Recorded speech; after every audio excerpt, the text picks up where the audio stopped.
ప్రభు అయినటువంటి యేసుక్రీస్తు ప్రశస్తమైనటువంటి నామంలో ఇక్కడికి వచ్చినటువంటి విశ్వాసులైన వారందరికీ, సేవకులకు నా యొక్క వందనాలు తెలియపరుస్తూ ఉన్నాను.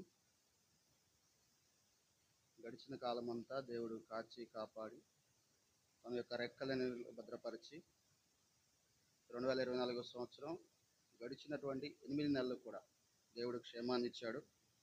ఈ యొక్క సెప్టెంబర్ నెల మొదటి ఆదివారం, పునరుత్థానపు ఆదివారంలో బలలో చేయబోతా ఉన్నాం. దానికి సంబంధించినటువంటి వాక్యాన్ని ఇప్పుడు చదువుకుందాం. మొదటి కొరింథీయులకు రాసిన పత్రిక 11వ అధ్యాయము 26 నుంచి 28 వచనాలు చదువుదాం. మొదటి కొరింథీయులకు రాసిన పత్రిక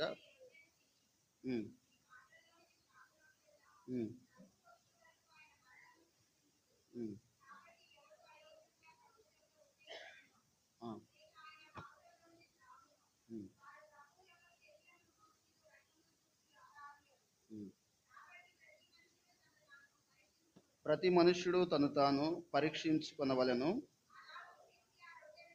అలాగు చేసి ఆ రొట్టెను తిని ఆ పాత్రలోంది త్రాగవలెను. చాలండి. ఇక్కడ వాక్య భాగాన్ని మనం గమనించినట్లయితే, ప్రతి మనుష్యుడు తను తాను పరీక్షించుకొనవలెను. బలలో చేయి వేసేటప్పుడు మనకు ఉండాల్సినటువంటి, మనం చేయాల్సినటువంటి కొన్ని కర్తవ్యాలు ఉన్నాయి, కొన్ని పనులు ఉన్నాయి.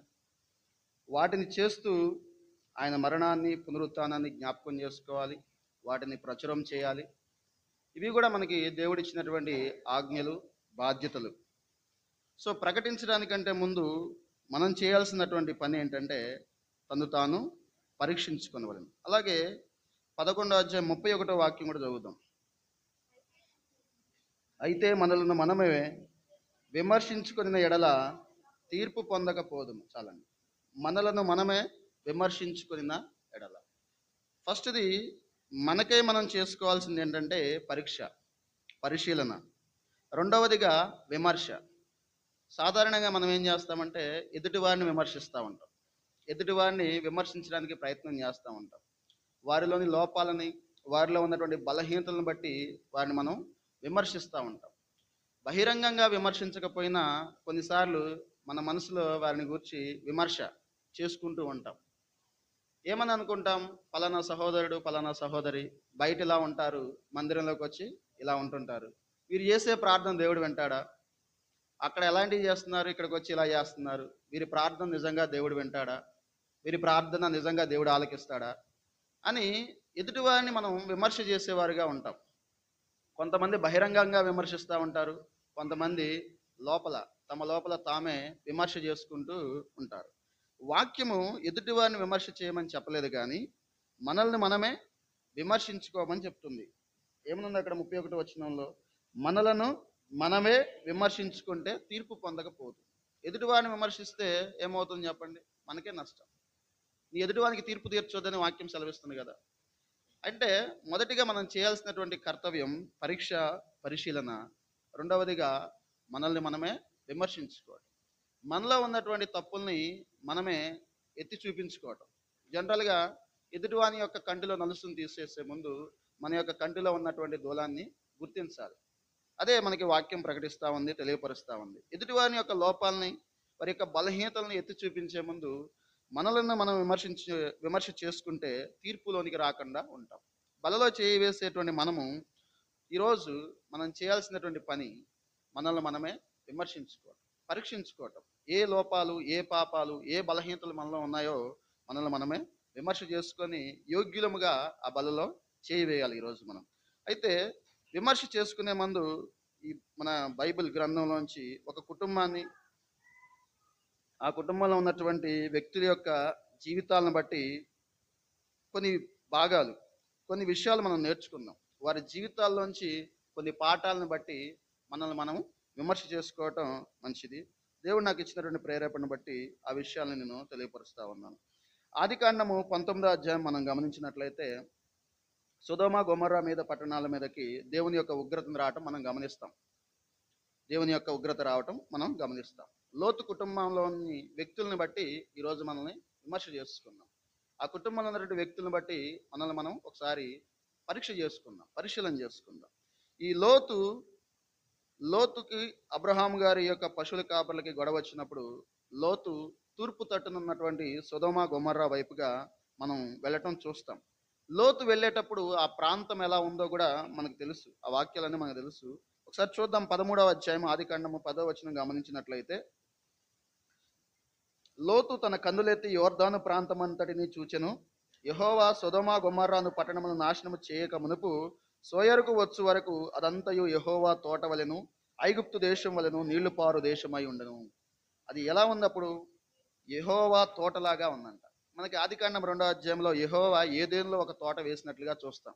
అక్కడ చూపునకు అందమైనవి, కంటికి రమ్యమైనవి, ఆహారాన్ని ఇచ్చేటువంటి ప్రతి వృక్షాన్ని దేవుడు అక్కడ ఉంచడం జరిగింది. ఆ తోటలో దేవుడు ఏర్పాటు చేసిన తోట అంటే చాలా అందంగానే ఉంటుంది. ఈ లోతు గారు చూసినప్పుడు ఈ సొదొమ గొమొర్రా కూడా చాలా అందంగా కనిపించుండొచ్చు. అందుకనే దాన్ని ఎవరితో పోల్చాడు? ఆ పట్టణాలని ఫస్ట్ దేవుడు కాదు, ఇక్కడ లోతు గారు ప్రకారం అది తోటలాగా కనిపించింది. ఎవరికి? లోతు గారికి కనిపించింది. సొదొమ గొమొర్రా గురించి మనం గనక చూస్తే అక్కడున్న పాపం మనకు తెలుసు, అక్కడున్న దుష్టత్వం మనకు తెలుసు, అక్కడ ప్రజలు ఎంత భ్రష్టులో మనకు తెలుసు, అది పాపిష్టి జనాంగం అని మనకు తెలుసు. కానీ లోతు గారికి కనిపించడం ఎలా కనిపించింది? యెహోవా తోటలాగా చాలా అందంగా కనిపించింది. ఐగుప్తు దేశంలో నీళ్లు ప్రవహించేటువంటి దేశాలు ఎంత సస్యశ్యామలంగా ఉంటాయో, ఎంత పచ్చగా ఉంటాయో, ఎంత అందంగా కనిపిస్తాయో లోతు గారికి కూడా అలాగే కనిపించింది. మనకి పాపం ఎప్పుడు కూడా అలాగే కనిపిస్తుంది. అది మానవుణ్ణి ఆకర్షించాలంటే అది అందంగా కనిపించాలి, ఆకర్షణీయంగా కనిపించాలి. అలా కనిపించడమే సాతానుడు మనకి ఇచ్చేటువంటి ఫస్ట్ ఆకర్షణ. ఒక మనిషిని ఆకర్షిస్తేనే పాపంలోకి ఈజీగా తీసుకొని రావచ్చు. మనకి అవ్వగారు ఆ పండు, మంచి చెడు తెలివినిచ్చేటువంటి పండు తినేటప్పుడు ఆ పండు ఎలా కనిపించింది? రమ్యముగా ఉందంట. ఆ పండు ఎలా కనిపించింది? రమ్యముగా. అయ్యే తినటానికి, ఆహారానికి మంచిగా, చూడటానికి చాలా రమ్యముగా కనిపించినట్లుగా మనకి వాక్యం తెలియపరుస్తూ ఉంది.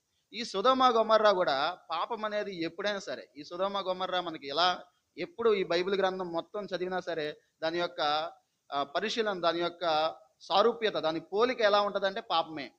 సొదొమ గొమొర్రా అనే పట్టణాన్ని మనం ఎప్పుడు ఆలోచన చేసినా, ఎప్పుడు దాని గురించి విన్నా మనకు గుర్తొచ్చేది ఏంటి? పాపమే గుర్తొస్తుంది. అక్కడ ప్రజల యొక్క వ్యభిచారమే గుర్తొస్తుంది. ఆడ ప్రజల యొక్క దుష్టత్వమే మనకు గుర్తొస్తుంది తప్ప అక్కడ నుంచి మంచి ఏదైనా మనం విన్నామా బైబిల్లోంచి? ఎప్పుడైనా చూసామా వాక్య భాగాల్లోంచి అంటే ఎప్పుడు చూడలేదు. ఈ పాపిష్టి ప్రదేశాలు, ప్రాంతాలు, దేశాలు చూడటానికి అందంగా కనిపిస్తున్నాయి అంటే పాపం ఎప్పుడు కూడా మనకి అందంగానే కనిపిస్తుంది. ఎందుకు అంటే అది ఆకర్షించాలి కాబట్టి, మానవుల్ని ఆకర్షించాలి కాబట్టి. అయితే ఈ అందమైనటువంటి, రమ్యంగా కనిపించినటువంటి ఈ ప్రాంతంలోకి లోతు గారు తన కుటుంబంతో వెళ్ళటం జరిగింది. వెళ్ళి చాలా కాలం వరకు అక్కడే ఉంటున్నాడు. అక్కడే తన కుమార్తెలకు, అల్లుల్ని కూడా సిద్ధం చేసుకున్నాడు. అయితే దేవుని యొక్క ఉగ్రత ఆ పట్టణం మీదకి వచ్చింది. అవునా? ఆదికాండము 19వ అధ్యాయము 13వ వచనం మనం గమనించినట్లయితే దేవదూతలు అక్కడికి వచ్చి లోతు గారితో ఏం చెప్తారు? మేము ఈ చోటు నాశనము చేయవచ్చితిమి అని చెప్పారు. ఎందుకు దేవుడు ఒక ప్రాంతాన్ని నాశనం చేయాలనుకున్నాడు? ఎందుకు ఆ ప్రాంతాన్ని దేవుడు ప్రత్యేకంగా చూసి పరిశీలన చేసి అక్కడ పాపం అంతగా విస్తరించిందా లేదా నేను పరిశీలన చేసి తెలుసుకుంటా అని దేవాది దేవుడే ఆ సింహాసనం మీద నుంచి వచ్చి చూశాడు. చూసినప్పుడు ఆయనకి అర్థమైంది అక్కడ భ్రష్టత్వం, పాపం, విచ్చలవిడిగా జీవితాలు కనిపించింది. అందుకే దేవుడు దాన్ని సమూలంగా నాశనం చేయాలని అనుకోవడం జరిగింది. మరి దేవునికే అంతగా కనిపించిందంటే ఆ ప్రాంతంలో ఉండేటువంటి లోతు గారికి కనిపించలేదా? ఆ చోటు ఎలాంటిదో లోతు గారికి తెలియదా? సరే, వెళ్లే ముందు తెలియదు అనుకోవచ్చు, వెళ్ళిన తర్వాత తెలియదా? అక్కడ ప్రాంత ప్రజలు, వారి యొక్క దుష్టత్వం, వారి యొక్క వ్యభిచారం, వారి యొక్క భ్రష్టత్వం, వారి యొక్క క్రియలు ఎలాంటివో లోతు గారికి తెలియదా? తప్పకుండా తెలుస్తాయి. ఇప్పుడు మనం ఒక గృహానికి లేదంటే ఒక కుటుంబానికి, ఒక బంధువుల ఇంటికి వెళ్ళి ఒక రోజు ఉంటే చెప్పేస్తాం అక్కడ ఉన్నటువంటి మనుషులు ఎలాంటి వారు, ఆ ఇంట్లో ఉన్నటువంటి వ్యక్తుల యొక్క మనస్తత్వాలు, ఒకరితో ఒకరు ఎలా ఉంటారు, వారి యొక్క ఆత్మీయ స్థితిని మనం అంచనా వేయగలం ఒక రోజు ఉంటే చాలు. అబ్రహాం గారు మొదటి కరువు వచ్చినప్పుడు ఐగుప్తు దేశానికి వెళ్ళడం జరిగింది. మొదటి కరువు వచ్చినప్పుడు ఐగుప్తు దేశానికి వెళ్ళినప్పుడు అక్కడ ప్రజలను చూశాడంట. చూస్తే వాళ్ళు బహుదుర్మార్గులుగా ఉన్నారు. ఆయనకి వెంటనే అర్థమైపోయింది ప్రజల యొక్క బిహేవియర్. వాళ్ళ యొక్క విధానాలు ఎలా ఉన్నాయో తెలిసిపోయింది. వెంటనే షారాతో ఏమన్నాడు, నీవు నా చెల్లివని నేను చెప్తాను, ఆయన నాకు అన్నని నువ్వు చెప్పు, ఎందుకంటే ఈ ప్రాంత ప్రజలు చూడటానికి మంచివాళ్ళుగా కనిపించట్లేదు, నిన్ను బట్టి నన్ను చంపేస్తారేమో అని చెప్పాడు. అబ్రహాం గుర్తించాడా లేదా ఐగుప్తు ప్రజల యొక్క వ్యక్తిత్వాన్ని, వారి యొక్క జీవన విధానాన్ని గుర్తించాడు. అదే సమయంలో రెండోసారి కరువు వచ్చినప్పుడు ఇస్సాకు ఎక్కడికి వెళ్ళాడు? గెరారు దేశానికి వెళ్ళాడు. ఇస్సాకు ఎక్కడికి వెళ్ళాడు? గెరారు దేశానికి వెళ్ళి, గెరారు ప్రాంతంలోకి వెళ్ళి ఫిలిస్తీన్ల రాజు అయినటువంటి అబీమెలెకు దగ్గరికి చేరుకున్నాడు. చేరుకున్నప్పుడు అక్కడ ప్రజలను చూశాడంట. ఈ ప్రజలకి దేవుని భయం బొత్తిగా లేదు అని రిబ్కాతో మాట్లాడాడు. ఎలా తెలిసింది? ఇస్సాక్కి చూశాడు అక్కడ. మనకు తెలియదా? మనం ఒక ప్రాంతానికి వెళ్ళినప్పుడు, ఒక చోట ఉద్యోగం చేస్తున్నప్పుడు, లేదంటే ఒక కుటుంబానికి మనకు వెళ్ళినప్పుడు, ఎప్పుడన్నా బంధువుల ఇంటికో వేరే ఒక చోట ఉండాల్సి వచ్చినప్పుడు, ఒక రోజు అక్కడ ఉంటే అక్కడ ప్రాంతం, అక్కడ ఉన్నటువంటి ప్రజలు, ఆ గృహంలో ఉన్నటువంటి వ్యక్తుల యొక్క మనస్తత్వాలు మనం అంచనా వేయగలుగుతాం తప్పకుండా. మరి లోతు గారికి అర్థం కాలేదంటారా? అంటే లోతు గారికి తెలుసు, అర్థమైంది. అర్థమైనప్పటికీ కూడా, అది పాపమని తెలిసినప్పటికి కూడా అక్కడి నుంచి బయటకు రావడానికి ఏ మాత్రం కూడా ప్రయత్నం చేయలేదు. ఈయన యొక్క వ్యక్తిత్వం ఎలా ఉందంటే, దానికి అడ్జస్ట్ అవ్వడానికి, అక్కడ కాస్త ఇబ్బందులు ఉన్నా సరే కాంప్రమైజ్ అవ్వడానికే చూశాడు తప్ప దానిలోంచి బయటకు రావడానికి ఏమాత్రం కూడా ప్రయత్నం చేసినట్టుగా మనకు కనిపించలేదు. వాక్య ప్రకారంలో ఎక్కడా కూడా మనకి కనిపించలేదు. పేతురు రాసిన పత్రికలు ఏమని ఉంటుంది? ఆ నీతిమంతుడైనటువంటి లోతు తన మనసును నొప్పించుకున్నాడనే ఉంటుంది తప్ప బయటకు రావడానికి ప్రయత్నం చేసినట్లుగా ఎక్కడా కూడా మనకి కనిపించట్లేదు. ఈ వ్యక్తి పాపం అని తెలిసినా సరే అక్కడే ఉండడానికి ఇష్టపడ్డాడు, అక్కడే అడ్జస్ట్ అవ్వడానికి చూశాడు. మనం కూడా కొన్ని సందర్భాల్లో కొంచెం కష్టమైనా సరే అక్కడున్న పరిస్థితులను బట్టి అడ్జస్ట్ అవుతూ ఉంటాం. అది నార్మల్గా ఉంటే ఓకే, ఏదో ఉద్యోగరీత్యానో ఇంకేదో పని నిమిత్తం వెళ్ళినప్పుడు అంటే తప్పదు. కానీ ఒక పాపం అని తెలిసినా సరే అక్కడ ఉండటానికి మనం ఎట్టి పరిస్థితుల్లో కూడా యాక్సెప్ట్ చేయకూడదు. ఫర్ ఎగ్జాంపుల్, త్రాగుడు అలవాటు లేనటువంటి ఒక వ్యక్తిని నలుగురు త్రాగుబోతుల మధ్యలో కూర్చోబెడితే ఉండడానికి ఇష్టపడతాడా? అసలు ఏమాత్రం కూడా ఇష్టపడాడు. ఎందుకంటే త్రాగిన తర్వాత వారి యొక్క పరిస్థితి ఎలా ఉంటుందో ఒకసారి నువ్వు ఎక్స్పీరియన్స్ చేస్తే ఇంకెప్పుడు కూడా వాళ్ళతో సహవాసానికి కానీ, వాళ్ళతో ఉండటానికి కానీ ఎట్టి పరిస్థితుల్లో కూడా నీ మనసు యాక్సెప్ట్ చేయదు. మరి ఇదంతా తెలిసినటువంటి లోతు ఎందుకు అక్కడ ఉండడానికి ప్రయత్నం చేశాడు? అడ్జస్ట్ అవ్వడానికి ప్రయత్నం చేశాడు. ఆ అడ్జస్ట్ అవ్వడానికి ప్రయత్నం, ఆయన కాంప్రమైజ్ అయినటువంటి ఆ విధానమే తన యొక్క కుటుంబాన్ని ఏ విధంగా తీసుకెళ్ళిందో మనం చూస్తాం. అలాగే 19వ అధ్యాయం 14వ వచనం కూడా మనం గమనించినట్లయితే,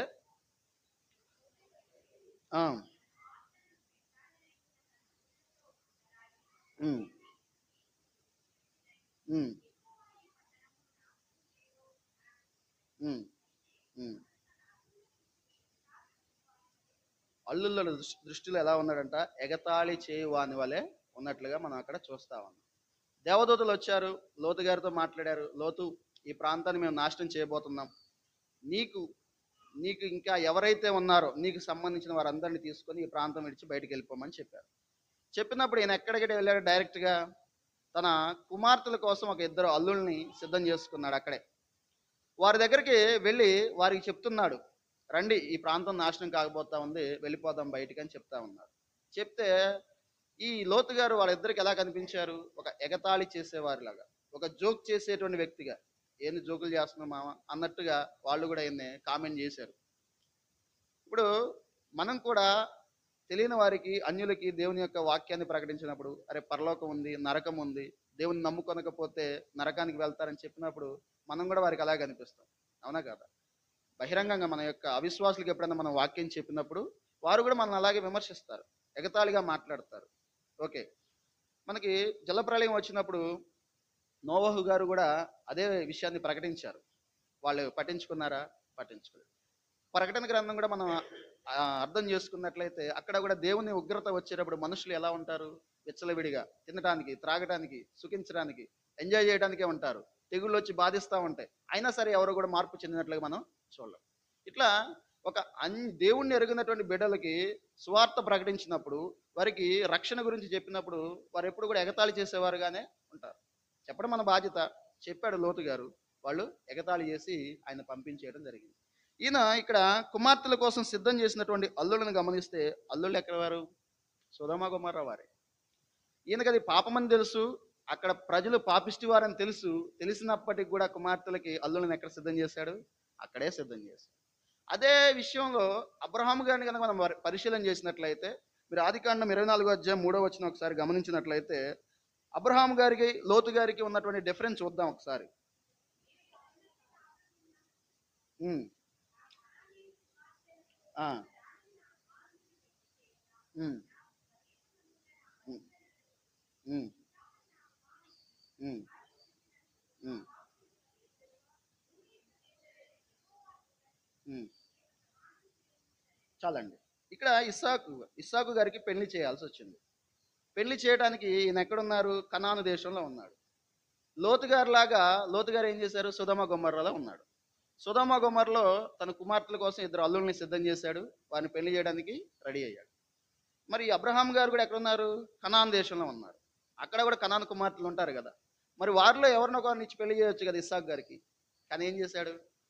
ఒక పెద్ద దాసుడైనటువంటి ఎలియాజును పిలిపించి, ఈ కనాను కుమార్తెల్లో ఎవరు కూడా నా కుమారుని పెళ్లి చేసుకోవడానికి వీల్లేదు. నా జనుల దగ్గరికి వెళ్ళు, నా ప్రజల వద్దకు వెళ్ళు, నా బంధువుల ఇంటికి వెళ్ళు, అక్కడి నుంచి కుమార్తెను తీసుకొని రా అని చెప్పాడు. అంటే అబ్రహాం గారికి లోతు గారికి మధ్య ఉన్నటువంటి వ్యత్యాసం క్లియర్గా అర్థమైపోతుంది కదా. అబ్రహాము కుమారుడికి పెళ్లి చేసేటప్పుడు ఏం చూశాడు?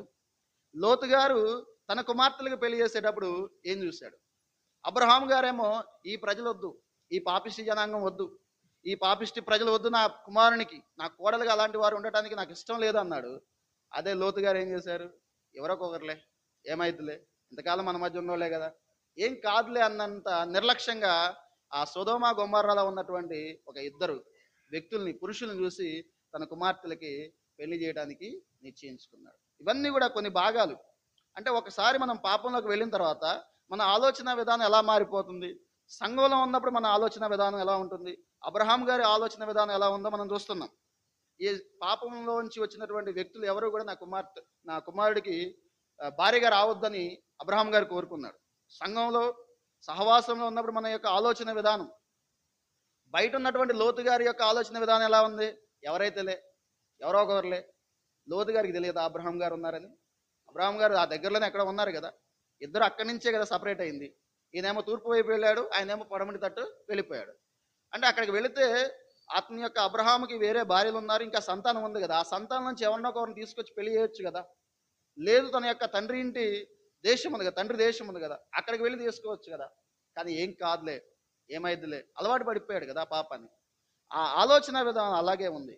సంఘానికి వచ్చినటువంటి వారి యొక్క ఆలోచన విధానాన్ని, సంఘం బయట ఉండి చేసేటువంటి వారి యొక్క ఆలోచన విధానాన్ని ఇక్కడ మనం క్లియర్గా గమనించవచ్చు. అంటే ఎప్పుడైతే నువ్వు పాపానికి అలవాటు పడటం, పాపం విషయంలో కాంప్రమైజ్ అవ్వడం స్టార్ట్ చేస్తావో, మిగతా అన్ని విషయాల్లో కూడా ఆటోమేటిక్గా కాంప్రమైజ్ అయిపోతుంది.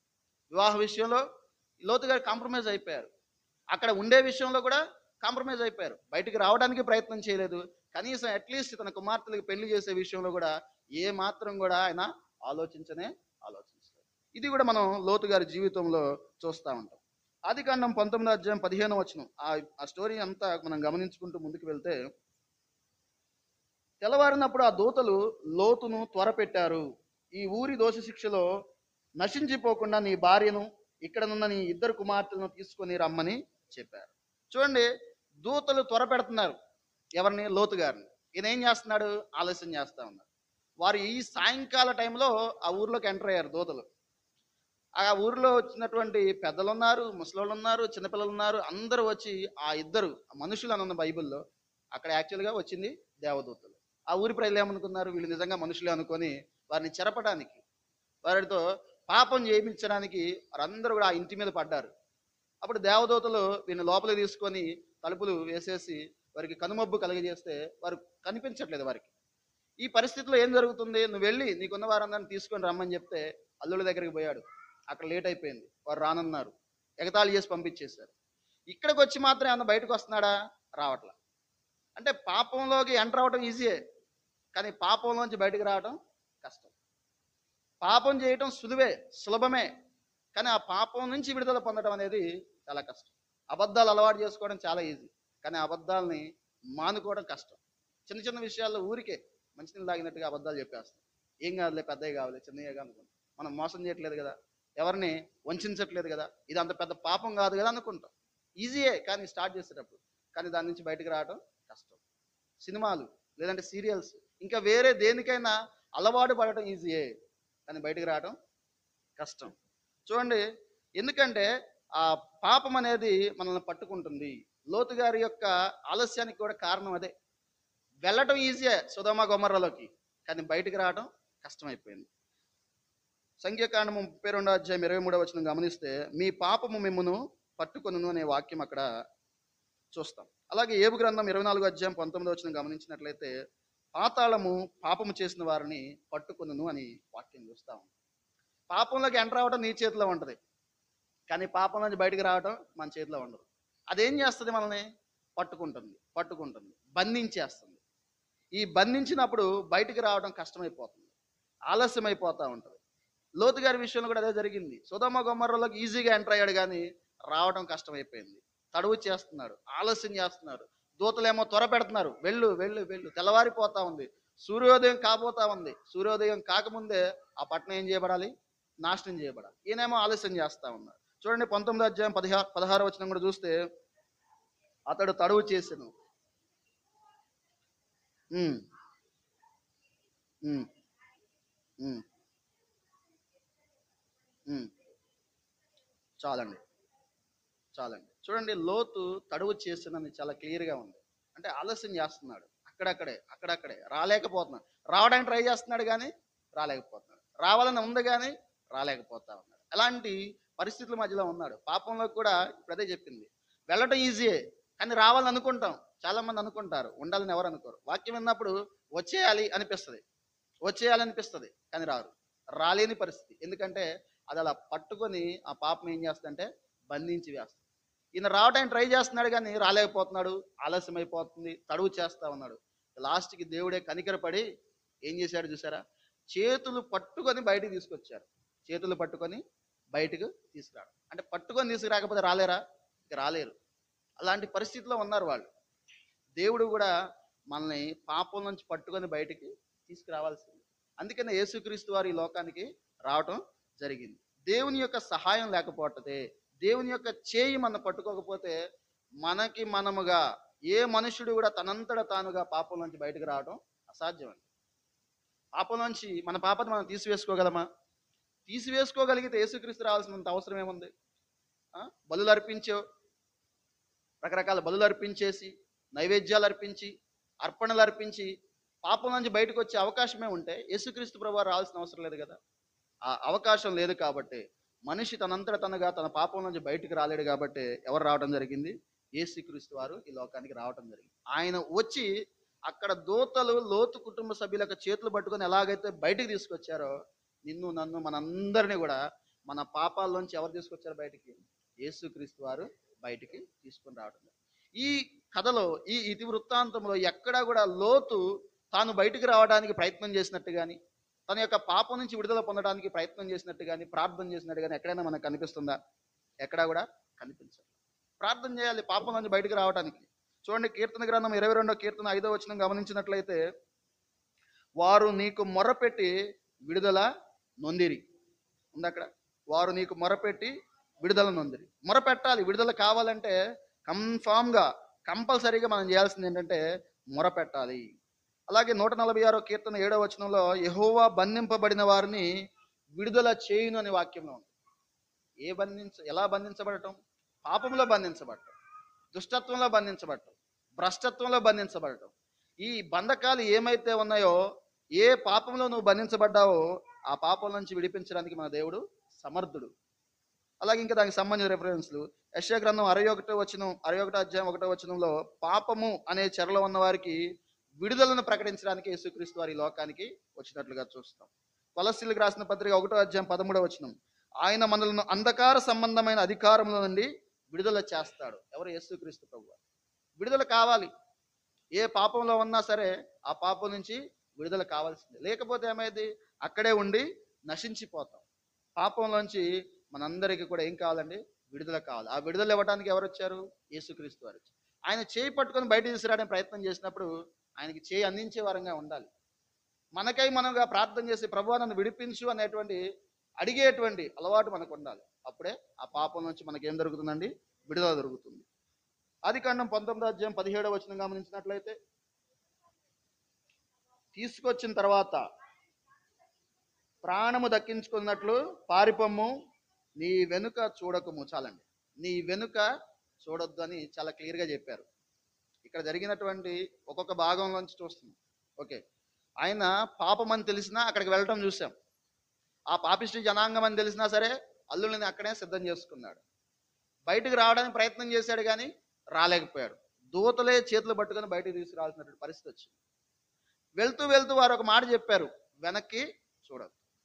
ఒకసారి నువ్వు పాపంలోంచి వచ్చిన తర్వాత మరలా వెనక్కి చూడొద్దు. ఇశ్రాయేలీలు ఐగుప్తు దేశం నుంచి బయటకు వచ్చిన తర్వాత వారికి కూడా దేవుడు ఒక ఖచ్చితమైనటువంటి ఆజ్ఞని ఇస్తాడు. నువ్వు మరలా ఐగుప్తు వైపు తిరగొద్దు అన్నాడు. మరలా ఐగుప్తు వైపు తిరగొద్దు, చూడొద్దు అన్నాడు. ఎందుకు? చూస్తే మరలా అది మరలా ఏం చేస్తే అట్రాక్ట్ చేస్తుంది, మరలా ఆకర్షిస్తుంది. కాబట్టి దేవుడు చాలా ఖండితంగా ఇశ్రాయేలుకి ఆజ్ఞాపించాడు, నీవు ఐగుప్తు తట్టు చూడొద్దు, తిరగవద్దు. అసలు ఆ మార్గంలో మీరు ఎప్పుడు కూడా మీ లైఫ్ లాంగ్ ఎప్పుడు కూడా ట్రావెల్ చేయొద్దు అని చెప్పాడు. చేస్తే ఏమవుతుందో వారికి తెలుసు. కాబట్టి వీరు వెనక్కి చూడొద్దని చెప్పారు, కానీ లోతు భార్య ఏం చేసింది? వెనక్కి చూసింది. కొన్నిసార్లు పాపంలోంచి బయటకు వస్తారు, కానీ ఆ జ్ఞాపకాల్లోంచి బయటికి రారు. వాటిలోంచి రారు, వాటి వైపే వెనక్కి చూస్తూ ఉంటారు. ఏముందని అక్కడ అంత నాశనంగా అయిపోయేటువంటి దాని వైపు చూసే అంత అవసరం ఏముందానికి లేదు కదా.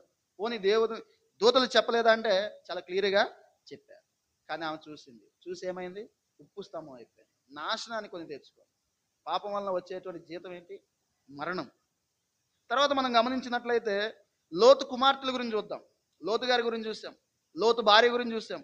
లోతు కుమార్తెలను కనుక మనం వారి యొక్క ఆలోచన విధానం మనం చూస్తే ఆదికాండం 19:31 వారి ఆలోచన విధానం చాలా క్లియర్గా ఉంది అక్కడ.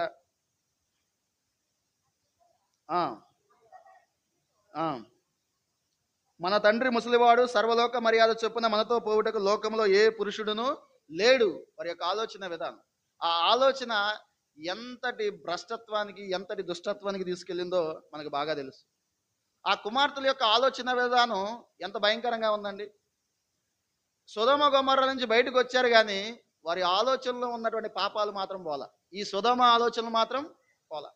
ఈ సొదొమ గొమొర్రాలో ఉన్నటువంటి పాపపు ఆలోచనలు వారిలోనే ఉన్నాయి. ఇంతకాలం దాంట్లోనే ఉండొచ్చారు కదా. వస్తూ ఏం చేశారంటే ఆ ఆలోచనలు వారితో పాటు తీసుకొచ్చుకున్నారు. అందుకనే వీరికి ఒక ఆలోచన వచ్చింది, ఇక ఏ పురుషుడు లేడు ఈ భూమి మీదే అన్నట్లుగా ఆలోచన చేసి వారు చేసినటువంటి పాపాన్ని బట్టి, వారు చేసినటువంటి దోషాన్ని బట్టి ఎవరు వచ్చారు ఈ భూమి మీదకి? అమ్మోనీయులు, మోయాబీలు వచ్చారు. పెద్ద కుమార్తె వల్ల వచ్చినటువంటి సంతానం ఎవరండి? మోయాబు. చిన్న కుమార్తె వల్ల వచ్చినటువంటి సంతానం బెన్నమ్మి అమ్మోనీయులకు మూల పురుషుడు, మోయాబీలకు మూల పురుషుడిగా చూస్తున్నాం. మనం ద్వితీయోపదేశకాండం 23:3 అమ్మోనీయుడే గాని మోయాబీయుడే గాని యెహోవా సమాజంలో చేరకూడదు, వారిలో 10వ తరం వారై కూడా చేరొద్దు అని చాలా క్లియర్గా ఉంది. అంటే వారి యొక్క సంతానంలోంచి వచ్చినటువంటి ఏ ఒక్కరిని కూడా కనీసం దగ్గరకు కూడా రానివ్వద్దు అని దేవుడు అక్కడ ఉన్నటువంటి ప్రజలకు చాలా క్లియర్గా చెప్పడం జరిగింది. ఈ కుటుంబ సభ్యుల యొక్క వ్యక్తిత్వాలు, వారి జీవితాల ముగింపు మనం గమనించినట్లయితే వారి యొక్క వ్యక్తిత్వాలు, వారి జీవితం యొక్క ముగింపు ఎలా ఉందో ఒకసారి చూద్దాం. లోతు గారి జీవితం ఎలా ఉందో ఒకసారి ఆలోచన చేస్తే, పాపమని తెలిసినా సరే దాంట్లో ఉండటానికి ఇష్టపడ్డాడు. పాపిష్టి జనాంగం అని తెలిసినా సరే వాళ్ళతో కాంప్రమైజ్ అవ్వడానికి ఇష్టపడ్డాడు. తర్వాత ఏమైంది? తన యొక్క సంతానంలోంచి ఏ ఒక్కరూ కూడా దేవుని సమాజంలో చేరేటువంటి అవకాశం లేదు. అంటే వేరే తరాలు అబ్రహాం వంశం నుంచి వచ్చినటువంటి వారికి కొంతమందికి అవకాశం ఉన్నప్పటికీ లోతు గారు ఎవరు? అబ్రహాం గారి యొక్క కుమారుడే కదా, సొంత కొడుకు కాకపోయినా కుమారుడే కదా. అవకాశం లేదా? ఆధిక్యత లేదా? నీతిమంతుడే కదా ఈయన. నీతిమంతుడే కాదా? నీతిమంతుడైనప్పటికీ ఆయన వంశంలోంచి ఏ ఒక్కరు కూడా యెహోవా సమాజంలో, దేవుని యొక్క సంఘంలో, దేవుని యొక్క సమాజంలో ఏ ఒక్కరు కూడా చేరేటువంటి అవకాశం లేదు. ఎందుకు అంటే ఆయన కాంప్రమైజ్ అయిపోయాడు. పాపం విషయంలో ఏ మాత్రం కూడా రోషం లేకుండా కాంప్రమైజ్ అయిపోయాడు. ఆయన యొక్క ముగింపు అలా ఉంది. లోతు భార్య యొక్క ముగింపు చూస్తే, లోతు భార్య వెనుకకు చూసింది. ఊర్లోంచి అయితే బయటకు వచ్చింది, ఆ పట్టణంలోంచి, ఆ పాపంలోంచి బయటకు వచ్చింది. మారు మనసు పొంది బయటకు వచ్చావు, కానీ ఆ పాపపు జ్ఞాపకాలు ఇంకా అలాగే ఉంది. అందుకనే ఏం చేసింది? వెనక్కి చూసి. లోతు కుమార్తెల యొక్క జీవితాన్ని మనం చూసినట్లయితే వారు వెనకకైతే చూడలేదు, కానీ అక్కడ ఉన్నటువంటి పాపంలో కొంత తెచ్చుకున్నారు. ఎక్కడ? ఆలోచనలో తెచ్చుకున్నారు. అందుకని వారి యొక్క ఆలోచన విధానం ఎంత భ్రష్టంగా ఉందంటే, ఇక ఈ పురుషుల్లో ఎవరు కూడా ఈ భూమి మీద బతకలేదు, ఇక మన తండ్రి ఒక్కడే ఉన్నాడు, ఆయన ముసలోడు అనేటువంటి ఆలోచన విధానం వారికి ఎలా వచ్చిందంటే, సొదొమ గొమొర్రా పట్టణంలో ఉన్నటువంటి ప్రజల యొక్క ఆలోచన విధానం. అక్కడ చిన్నలు, పెద్దలు, ముసలివారు, యవనస్తులు ఏ ఒక్కరు వయసు భేదం లేకుండా పాపం చేశారు. దేవదూతల దగ్గరని వారిని పాడు చేయడానికి వచ్చినటువంటి గుంపుని మనం గమనిస్తే ఆదికాండం 19వ అధ్యాయం నుంచి చిన్నలు ఉన్నారు, అంటే బాలురు అని ఉంటుంది అనుకుంటా. చిన్నలు ఉన్నారు, ముసలి వాళ్ళు ఉన్నారు, యవనస్తులు ఉన్నారు, పెద్దలు ఉన్నారు. పెద్దలు గద్దించే అవకాశం లేదు. పెద్దలు పాపం చేస్తున్నారు, కొన్ని చిన్నవాడిని గద్దించే అవకాశం ఉందా? లేదు. ముసలోళ్ళు వచ్చి ఎవరన్నా వారిని గద్దించే వాళ్ళు ఉన్నారా? లేదు. వయసు భేదం లేకుండా అందరూ కూడా పాపిష్టి జనాంగమే. ఈ ఆలోచనలు అన్నీ ఎవరిలోకి వచ్చేసాయి? లోతు కుమార్తెలోకి వచ్చాయి. వస్తా వస్తా వాళ్ళు ఏం చేశారంటే వాటిని పట్టుకొచ్చుకున్నారు. ఈ ఆలోచన విధానం వారిని ఏం చేసింది? ఈ భూమి మీదకి ఒక భ్రష్ట జనాంగాన్ని తీసుకొచ్చింది. వారి యొక్క ముగింపు చూస్తే ఈ భూమి మీదకి ఒక భ్రష్ట సంతానం, రెండు భ్రష్టమైనటువంటి జనాంగాలను బయట తీసుకొచ్చారు లోతు కుమార్తె. మనం కూడా కొన్నిసార్లు చిన్న చిన్నవి తీసుకొచ్చుకుంటా ఉంటాం. పాపం అంతా విడిచిపెట్టేసాం అనుకుంటాం, కానీ ఆ పాపను కొంత పట్టుకొచ్చుకుంటా ఉంటాం. నేను అన్ని సినిమాలు చూడండి, ఒక్కటే చూస్తా, లేదంటే ఆ ఒక్కడే చూస్తా. నేను అన్ని సీరియల్ చూడండి, ఒక్కటే సీరియల్ చూస్తా, ఆ ఒక్కటే చూస్తా, ఇంకేం చూడండి. నేను పెద్దగా అబద్ధాలు ఆడినండి, చిన్న చిన్న విషయాల్లోనే అబద్ధాలు ఆడు. కొంచెమే కొంచెమే అంతా తీసుకొని రాలా, కొంచెమే తీసుకొచ్చారు. మారు మనసు పొందాం, బాప్తీసం తీసుకున్నాం, పాపాన్ని విడిచిపెట్టామని అనుకుంటున్నాం, కానీ దాంట్లో ఎంతో కొంత తెచ్చుకున్నాం.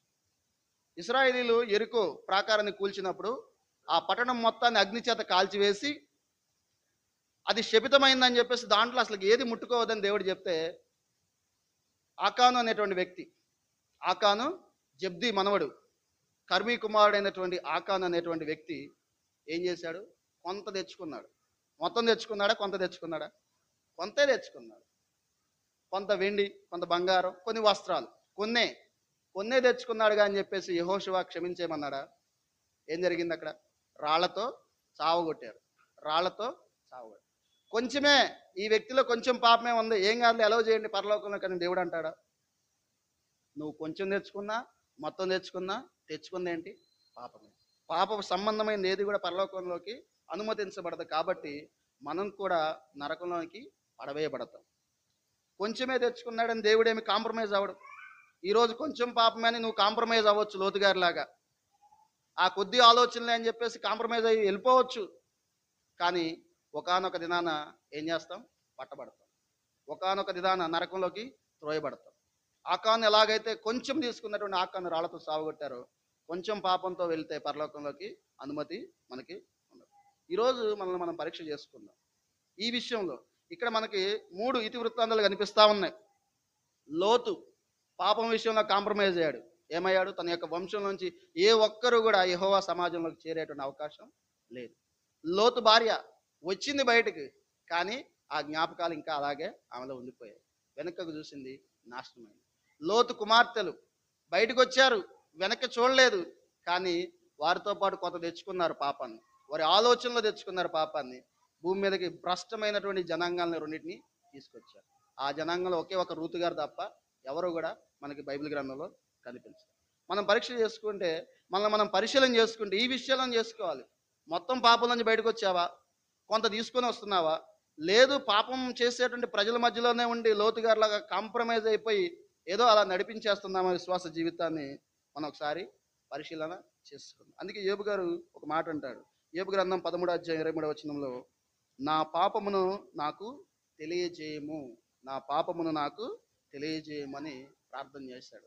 మనం కూడా ఒకవేళ ఇంకా మనలో తెలియనివి, నీకు అర్థం కానివి ఏమైనా ఉన్నాయేమో. కొంతమందికి తెలిసినవి ఉంటాయి, నేను ఈ పాపం చేస్తున్నాను తెలుసు. కొంతమందికి తెలియకుండా ఉంటాయి, అంటే అది పాపాన్ని గుర్తించరు వాళ్ళు. ఇలాంటివి ఏమున్నా సరే ఈరోజు మనం ఒకసారి పరిశీలన చేసుకొని, పరీక్ష చేసుకొని, ఏమైతే ఉన్నాయో వాటన్నిటిని కూడా మనం దేవుని యొక్క సన్నిధిలో ప్రార్థనాపూర్వకంగా విడిచిపెట్టి ప్రభు బలలో చేయవేద్దాం. దేవుడి వాక్యం దీవించిన గాక.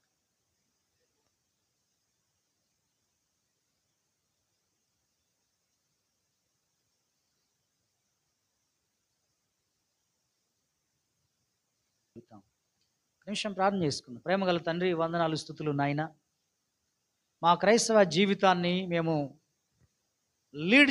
నడిపించుకోవడానికి మాకు సాధ్యం కాదు. అందుకే మమ్మల్ని నడిపించటానికి, ఎల్లప్పుడూ మాతో కూడా ఉండటానికి పరిశుద్ధాత్మని లోకానికి పంపారయ్యా. మీరు బలహీనులమైన మమ్మలను బలపరచడానికి, నడిపించటానికి, సంఘ విధానంలో మేము బ్రతకటానికి, క్రీస్తు పోలికలోనికి రావటానికి, తదుపరి ఆయన వచ్చినప్పుడు మేము ఎత్తబడటానికి ఈ పరిశుద్ధాత్ముడే మాకు నాయన సహాయాన్ని అందిస్తున్నట్లుగా స్పష్టంగా మేము చదువుతూ వస్తున్నాం. ఈరోజు అపోస్తల కార్యముల గ్రంథాన్ని కొంత భాగం కొన్ని మాటలు ధ్యానించుకున్నాం. మేము ప్రభువా మీకు స్తోత్రాలు చెల్లిస్తున్నాం. నాలో మాలో మీ శక్తిని ఉంచండి. నాలో మాలో మీ సంఘములో ప్రభువా మీ ఆత్మ బలం ఉంటేనే మేము బలంగా బ్రతకగలుగుతాం, లేకపోతే నశించిపోతామయ్యా. మాకు సహాయం చేయండి ఆత్మదేవుడా. పరమ తండ్రి, మాకు సహాయం చేయండి. మమ్మల్ని అందరినీ బలపరచండి. మీ ఆత్మతో నింపండి, కృపతో నింపండి, శక్తితో నింపండి. మేము ఇంట్లోనూ బయట అన్ని చోట్ల సాక్ష్యం ఇచ్చే సాక్షులుగా మమ్మల్ని నిలబెట్టుకుని మహిమ పొందుమని, మాలో ఉన్న ప్రతి పాత రోత బతుకులు అన్నిటినీ శుద్ధీకరించి సరిచేయమని యేసుక్రీస్తు వారి నామములో ప్రార్థన అడుగుచున్నాము తండ్రి. ఆమేన్. అందరం అలాగనే ఉండి పరిశీలన చేసుకుందాం, ప్రభు బలలో చేయవద్దాం. కొద్ది నిమిషాల్లో క్లోజ్ చేద్దాం. రోజు ఆరాధన కూడా మనం లేట్గా